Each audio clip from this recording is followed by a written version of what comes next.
একটি অফিসে অফিসার ও কর্মীদের সকলের বেতনের গড় ৮,০০০ টাকা। ১২ জন অফিসারের গড় বেতন ১২,০০০ টাকা এবং বাকি কর্মীদের গড় বেতন ৫,০০০ টাকা। ওই অফিসে কর্মীর সংখ্যা কত? অফিসার ও কর্মীদের সকলের বেতনের গড় হচ্ছে ৮,০০০ টাকা, যেটা সকলের ৮,০০০, ওটা মাঝে দিয়ে দিলাম। এটা হচ্ছে অফিসার লিখলাম, আর এই দিকটায় কর্মী লিখলাম। তাহলে ১২ জন অফিসারের গড় বেতন হচ্ছে ১২,০০০ টাকা। তাহলে অফিসারের দিলাম ১২,০০০ আর কর্মীদের হচ্ছে ৫,০০০। ৫,০০০ দিলাম। এবার অ্যালিগেশন করতে হবে। ৮,০০০ থেকে ৫,০০০ বাদ দিতে হবে।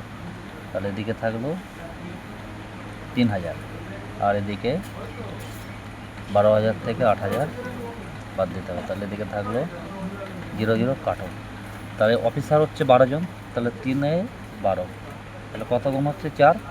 তাহলে কর্মীর সাথেও ৪ গুণ করে দিতে হবে, ১৬ জন হচ্ছে কর্মী।